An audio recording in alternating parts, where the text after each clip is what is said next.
चलिए मित्रों, शुरू करते हैं हम अपना आज का करंट अफेयर। देखते हैं हमारी आज की जितनी भी महत्वपूर्ण खबरें हैं सभी पे विस्तार से चर्चा और विश्लेषण करते हैं। हमारी पहली न्यूज है, MNRE ने राष्ट्रीय जैव ऊर्जा कार्यक्रम के तहत संशोधित दिशा निर्देश जारी किए। तो नवीन और नवीकरणीय ऊर्जा मंत्रालय ने राष्ट्रीय जैव ऊर्जा कार्यक्रम के तहत वेस्ट टू एनर्जी तथा बायोमास घटकों से जुड़े दिशा निर्देशों को अपडेट किया है। जैव ऊर्जा क्या है? तो बायो एनर्जी एक तरह की नवीकरणीय ऊर्जा है जो बायोमास ईंधन को जलाकर प्राप्त की जाती है। यह बायोमास ईंधन खेतों से निकलने वाले अवशेषों, फसलों, घरों से निकलने वाले जैविक कचरे जैसे जैविक पदार्थों से बनता है। राष्ट्रीय जैव ऊर्जा कार्यक्रम क्या है? शुरुआत हुई वर्ष 2022 में। क्रियान्वयन इस योजना को 2 चरणों में लागू किया जा रहा है, जिसके लिए कुल 1715 करोड़ का बजट तय किया गया है। पहला चरण वर्ष 2021 से 22 तक और 2025 से 26 तक चलेगा। उद्देश्य इस योजना का है ग्रामीण क्षेत्रों में उपलब्ध अतिरिक्त बायोमास का बिजली बनाने के लिए उपयोग करना। इससे ग्रामीण लोगों को अतिरिक्त आय भी मिल सकेगी। केंद्रीय वित्तीय सहायता, तो सरकार परियोजना विकासकर्ताओं को आर्थिक सहायता प्रदान करेगी जो प्रोजेक्ट की विशेषताओं पर आधारित होगी। विशेष वर्गों जैसे कि पूर्वोत्तर क्षेत्र, पहाड़ी राज्यों, SC ST लाभार्थियों आदि को 20% अधिक CFA दी जाएगी। इस कार्यक्रम के निम्नलिखित 3 प्रमुख घटक हैं। पहला, वेस्ट टू एनर्जी प्रोग्राम। तो ये कार्यक्रम शहरी, औद्योगिक और कृषि अपशिष्ट अवशेषों से बायोगैस, बायो CNG, बिजली या सिनगैस बनाने वाली परियोजनाओं को समर्थन देता है। नेक्स्ट है बायोमास कार्यक्रम। तो यह योजना बायोमास ब्रिकेट, पैलेट बनाने वाले संयंत्रों और बायोमास आधारित सह उत्पादन परियोजनाओं को सहयोग देती है। तीसरा है बायोगैस कार्यक्रम। तो इस घटक के तहत स्वच्छ ईंधन, छोटे बिजली उपकरणों को ऊर्जा, स्वच्छता में सुधार और महिला सशक्तिकरण के लिए बायोगैस संयंत्रों को बढ़ावा दिया जाता है। बायोगैस में लगभग 95% मीथेन और कार्बन डाइऑक्साइड होती है। इसके अलावा इसमें थोड़ी मात्रा में नाइट्रोजन, हाइड्रोजन सल्फाइड और ऑक्सीजन भी पाई जाती है। देखते हैं संशोधित दिशा निर्देशों की मुख्य विशेषताएं।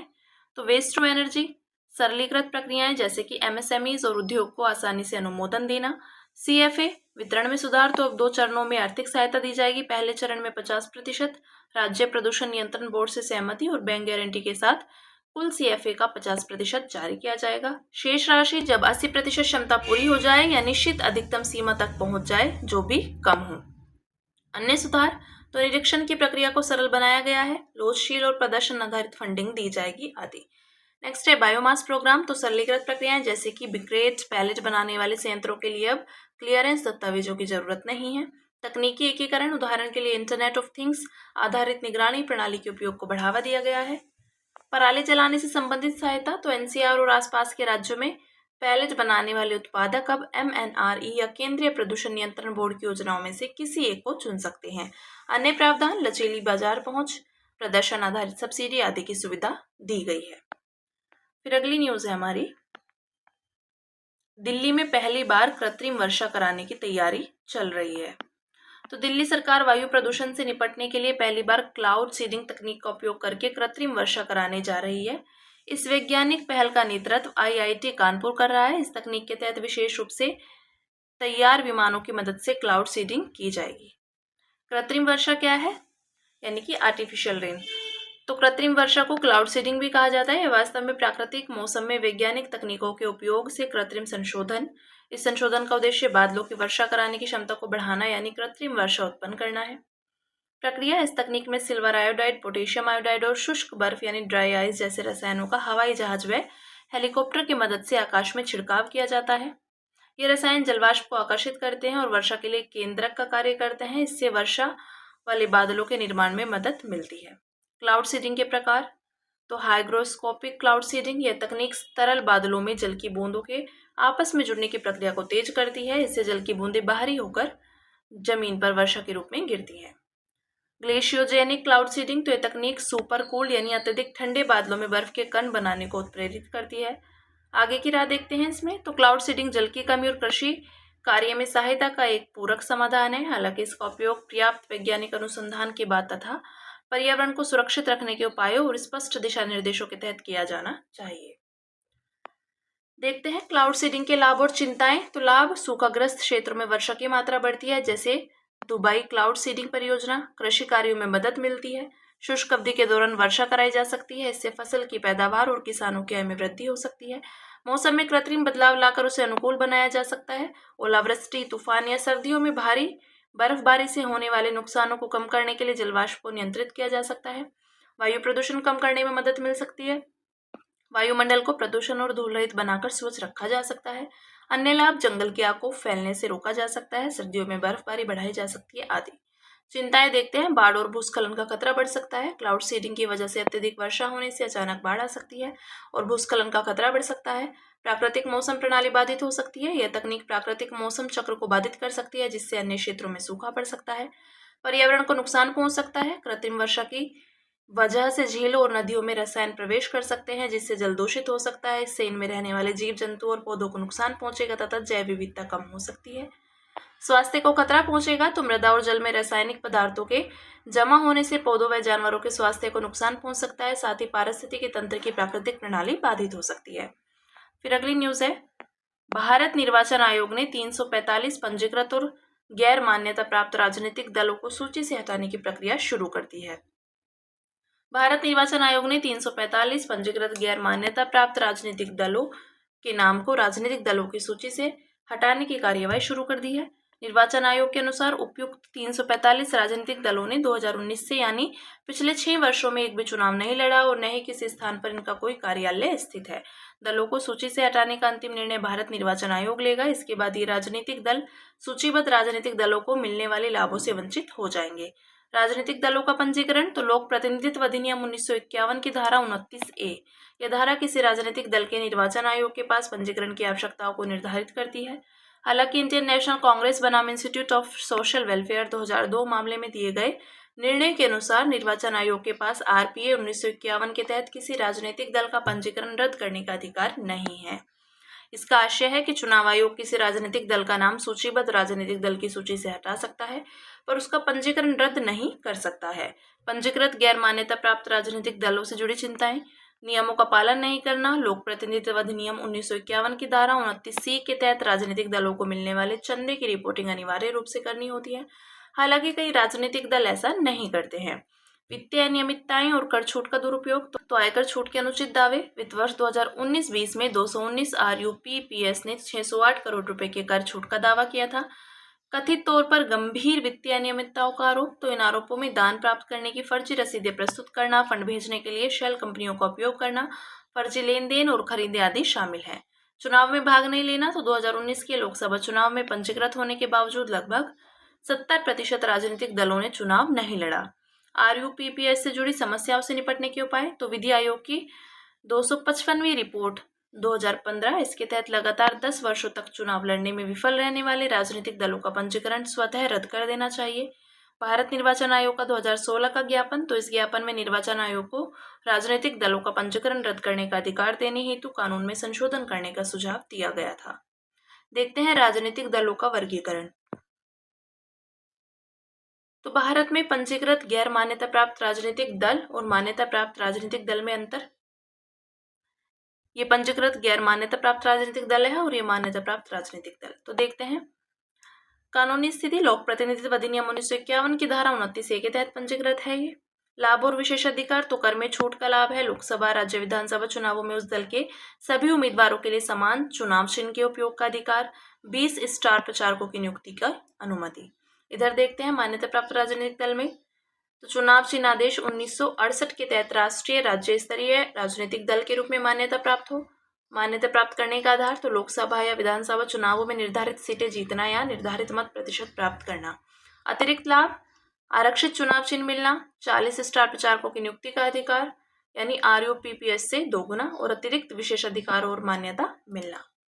ठीक है, ये बात की हमने दोनों में अंतर की, गैर मान्यता प्राप्त में और मान्यता प्राप्त राजनीतिक दल में। अब बात करेंगे अगली न्यूज की, जो है संयुक्त राष्ट्र की रिपोर्ट्स में भारत की बाल एवं मातृ स्वास्थ्य उपलब्धियों का उल्लेख किया गया। हाल ही में संयुक्त राष्ट्र अंतर एजेंसी ग्रुप्स ने ट्रेंड्स इन मैटरनल मोर्टेलिटी 2002-2023 और levels and trends in child mortality 2024 reports जारी की। रिपोर्ट्स में मातृ मृत्यु दर और बाल मृत्यु दर के वैश्विक रुझानों को उजागर किया गया। भारत की प्रमुख उपलब्धियां देखते हैं। 0 डोज बच्चों में कमी, तो 0 डोज बच्चे उन्हें माना जाता है जिन्हें DTP यानी डिप्थीरिया, टिटनेस और पोटोसिस वैक्सीन की पहली खुराक नहीं मिली है। इनकी संख्या कुल आबादी के 0.11% यानी 2023 से घटकर 0.06% 2024 हो गई है। मातृ एवं बाल मृत्यु दर में कमी, तो मातृ मृत्यु अनुपात इसमें 1990 के बाद से 86% की गिरावट दर्ज की गई है, जबकि वैश्विक स्तर पर यह कमी 48% है। MMR, तो एक निश्चित अवधि में प्रति 1 लाख जीवित जन्मों पर हुई माताओं की मृत्यु की संख्या। 5 वर्ष से कम आयु के बच्चों की मृत्यु दर, तो इसमें 78% की कमी आई है, जबकि वैश्विक स्तर पर 61% की कमी दर्ज की गई है। U5MR, तो यह किसी वर्ष विशेष या अवधि में जन्म लेने वाले बच्चे की 5 वर्ष की आयु से पहले मृत्यु की संभावना को दर्शाती है। नवजात मृत्यु दर, तो इसमें 70% की कमी आई है, जबकि वैश्विक स्तर पर 54% की कमी आई है। NMR, जीवन के पहले 28 दिनों के दौरान मृत्यु की संभावना, इसमें प्रति 1000 जीवित जन्मों पर व्यक्त किया जाता है। पोलियो मुक्त दर्जा, तो भारत ने राष्ट्रीय टीकाकरण दिवस की मदद से 2014 से अब तक पोलियो मुक्त स्थिति बनाए रखी है। सार्वभौमिक टीकाकरण कार्यक्रम की उपलब्धियां, तो इसके तहत हर साल लगभग 2.9 करोड़ गर्भवती महिलाओं और 2.6 करोड़ नवजात शिशुओं को निःशुल्क टीकाकरण सेवाएं प्रदान की जा रही हैं। कवरेज, वर्ष 2013 में UIP के तहत केवल 6 बीमारियों को कवर किया जाता था, अब 12 टीके द्वारा रोकथाम योग्य बीमारियों को शामिल किया गया है। 2014 के बाद जो नए टीके जोड़े गए वो हैं inactivated polio vaccine, rotavirus vaccine, pneumococcal conjugate vaccine, खसरा रुबेला वैक्सीन, एडल्ट जापानी इंसेफेलाइटिस वैक्सीन तथा टिटनेस डिप्थीरिया वैक्सीन। देखते हैं भारत के टीकाकरण कार्यक्रम की सफलता, प्रमुख लोक स्वास्थ्य उपलब्धियां। तो जीरो डोज कार्यान्वयन योजना 2024, यह योजना 11 राज्यों के 143 जिलों में लागू की गई है, जहां बिना टीकाकरण वाले बच्चों की संख्या अधिक है। मिशन इंद्रधनुष 2014 से, तो वर्ष 2017 में इसे और तेज किया गया था, जिससे 5.46 करोड़ बच्चों तथा 1.32 करोड़ गर्भवती महिलाओं का टीकाकरण किया गया था। ग्राम स्वास्थ्य और पोषण दिवस, तो नियमित समुदाय स्तर पर टीकाकरण और आउटरीच लोगों तक पहुंच। अन्य टीकाकरण स्थिति के डिजिटल ट्रैकिंग के लिए यूविन प्लेटफॉर्म, वैक्सीन झिझक से निपटने के लिए नियमित IEC सूचना, शिक्षा व संचार अभियान, आशा और ANMS जैसी स्वास्थ्य कार्यकर्ताओं का नेटवर्क। फिर अगली न्यूज है, सरकार ने कृषि वानिकी को बढ़ावा देने के लिए कृषि भूमि पर वृक्षों की कटाई को आसान बनाने हेतु मॉडल नियम जारी किए। नियमों का उद्देश्य कृषि वानिकी प्रक्रियाओं को सरल बनाना तथा किसानों को बिना किसी बाधा के खेती के साथ वृक्षारोपण के समेकन के लिए प्रोत्साहित करना है। मुख्य नियमों पर एक नजर डालते हैं, तो राज्य स्तरीय समिति कास्ट आधारित उद्योग दिशा निर्देश 2016 के तहत गठित मौजूदा SLC नियमों की देखरेख करेगी। यह समिति राज्य को कृषि वानिकी को बढ़ावा देने और वृक्षों की कटाई व परिवहन नियमों को आसान बनाकर लकड़ी के उत्पादन को बढ़ाने का सुझाव देगी। वृक्षारोपण क्षेत्र का पंजीकरण, तो आवेदक को भूस्वामित्व विवरण के साथ राष्ट्रीय इमारती लकड़ी प्रबंधन प्रणाली में पंजीकरण कराना होगा। कटाई की अनुमति, अगर खेत में 10 से ज्यादा वृक्ष हैं तो कटाई परमिट जारी किया जाएगा, लेकिन अगर खेत में 10 या उससे कम वृक्ष हैं तो अनापत्ति प्रमाण पत्र दिया जाएगा। कृषि वानिकी क्या है, तो कृषि वानिकी में वृक्ष और फसलें एक ही जमीन पर साथ साथ उगाई जाती हैं। प्रकार एग्री सिल्वीकल्चर, फसलें प्लस वृक्ष। सिल्वोपास्चर, तो वृक्ष प्लस पशुपालन। एग्रो सिल्वोपास्चरल, वृक्ष फसलें चारागाह पशु।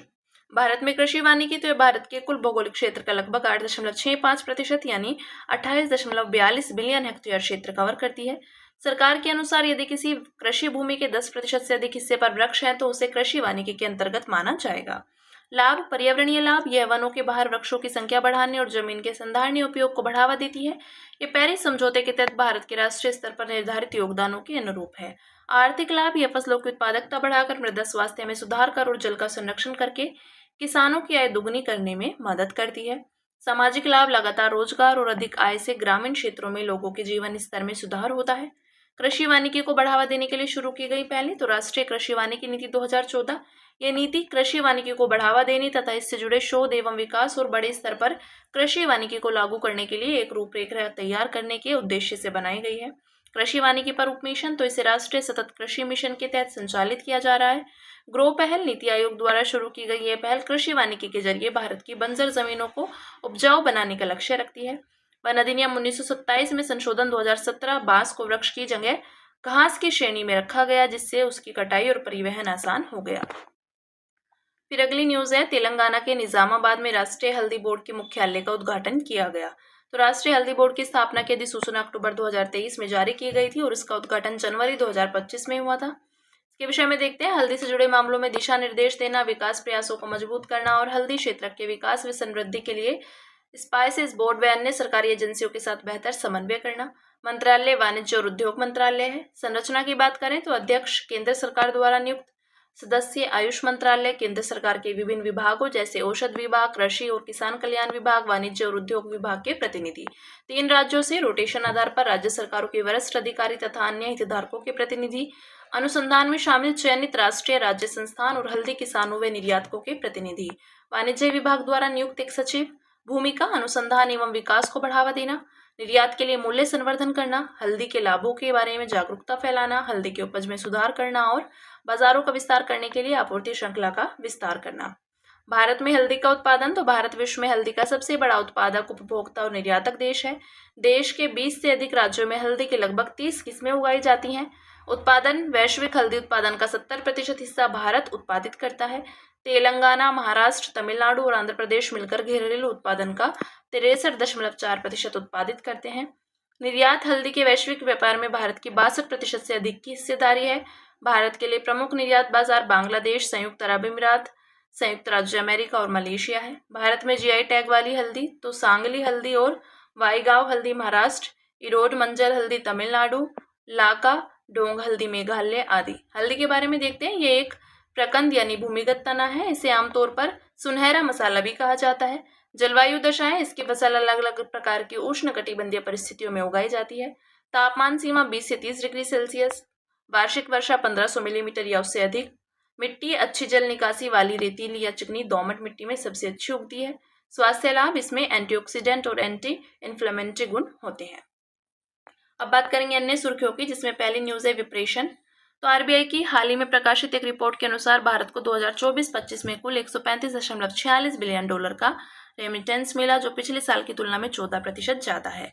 ये रेमिटेंस 2016-17 के 61 बिलियन डॉलर से 2 गुने से भी ज्यादा हो गया है। भारत के लिए रेमिटेंस का महत्व। तो आर्थिक योगदान 2024-25 में भारत के 1 ट्रिलियन डॉलर के सकल चालू खाता आवक में रेमिटेंस का हिस्सा 10% से अधिक था। व्यापार घाटे को कम करने में सहायक। तो वित्त वर्ष 2025 में रेमिटेंस भारत के 287 बिलियन डॉलर के कुल व्यापार घाटे का 47% था। स्थिर फाइनेंसिंग स्रोत। तो रेमिटेंस भारत में आने वाले कुल एफडीआई से भी ज्यादा रहा और यह बाह्य फंडिंग का एक स्थायी स्रोत बन गया है। Next, India energy stack. तो ऊर्जा मंत्रालय ने इंडिया एनर्जी स्टैक की रूपरेखा तैयार करने के लिए एक टास्क फोर्स के गठन की घोषणा की। इंडिया एनर्जी स्टैक क्या है? तो यह एक डिजिटल पब्लिक इंफ्रास्ट्रक्चर है जो बिजली क्षेत्र की पूरी श्रृंखला को सुरक्षित, एक समान और ओपन प्लेटफॉर्म के जरिए प्रबंधित, निगरानी और नवाचार करने में मदद करेगा। उद्देश्य भारत के ऊर्जा क्षेत्र के लिए एक एकीकृत, सुरक्षित और आपस में जुड़ा डिजिटल ढांचा तैयार करना। इंडिया एनर्जी स्टैक की प्रमुख विशेषताएं देखते हैं। तो उपभोक्ता और संसाधनों और लेन देन के लिए विशिष्ट आईडीज, रियल टाइम और सहमति आधारित डेटा शेयरिंग, सभी सिस्टम को आपस में जोड़ने के लिए ओपन एपीआई यानी एप्लीकेशन प्रोग्रामिंग इंटरफेस, उपभोक्ताओं को सशक्त बनाने, बाजार तक पहुंच देने और नवाचार को बढ़ावा देने वाले साधन। नेक्स्ट है बोट्राइटिस फंगस। तो वैज्ञानिकों ने पाया कि बोट्राइटिस फंगस को क्लोन नहीं किया जा सकता क्योंकि इसके किसी एक नाभिक में गुणसूत्रों का पूरा सेट नहीं होता है। इसकी बजाय इसका क्रोमोसोम सेट 2 या अधिक नाभिकों में बटा हुआ होता है। इसके विषय में देखते हैं। बोट्राइटिस एक एस्कोमाइसीट्स फंगस है। एस्कोमाइसीट्स एक प्रकार के फंगस हैं जो एस्कोस्पोर नामक यौन बीजाणु का उत्पादन करते हैं। ये छोटे थैलों जैसे ढांचे में बनते हैं जिन्हें एस्कस कहते हैं। यह अंगूर को संक्रमित करता है। इसमें अंगूर के बीज वाष्पीकरण द्वारा पानी खो देते हैं और सिकुड़ जाते हैं। फंगस क्या है? तो फंगस एक यूकेरियोटिक जीव है जिसमें क्लोरोफिल और संवहनीय उत्तक नहीं होते हैं। ये कार्बनिक पदार्थों को विघटित कर उनसे पोषण प्राप्त करते हैं। इनकी कोशिका भित्ति में काइटिन होता है जो कीड़ों और मकड़ियों के बाहरी कंकाल जैसा होता है। फिर नेक्स्ट है द्वितीयक प्रदूषक। Centre for research on energy and clean air के एक अध्ययन में पाया गया है कि द्वितीयक प्रदूषक भारत के PM 2.5 प्रदूषण के लगभग 1/3 हिस्से के लिए जिम्मेदार है। द्वितीयक प्रदूषक के विषय में देखते हैं क्या होते हैं। तो ये वातावरण में प्राथमिक प्रदूषकों के आपस में या प्राथमिक प्रदूषकों और अन्य वायुमंडलीय घटकों के बीच होने वाली रासायनिक या भौतिक क्रियाओं के परिणाम स्वरूप उत्पन्न होते हैं। स्रोत प्राथमिक प्रदूषक, सूर्य का प्रकाश और वायुमंडलीय परिस्थितियां। उदाहरण ozone, sulphuric acid, nitric acid आदि। नेक्स्ट है ढोल यानी एशियाई जंगली कुत्ता। तो कभी विलुप्त माना जा चुका ढोल अब असम के काजीरंगा कार्बी आंगलोंग क्षेत्र में फिर से दिखाई दिया है। इसके विषय में देखते हैं। वितरण भारत, कंबोडिया, नेपाल, भूटान, थाईलैंड, मध्य एशिया आदि। भारत में यह पूर्वी और पश्चिमी घाट, असम, मेघालय, पश्चिम बंगाल, लद्दाख आदि में पाया जाता है।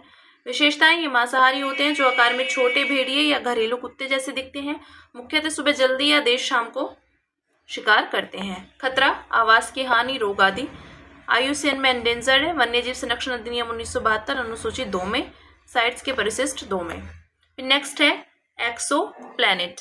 तो जेम्स वेब स्पेस टेलीस्कोप ने अपना पहला नया एक्सो प्लैनेट TWA-7b खोजा है।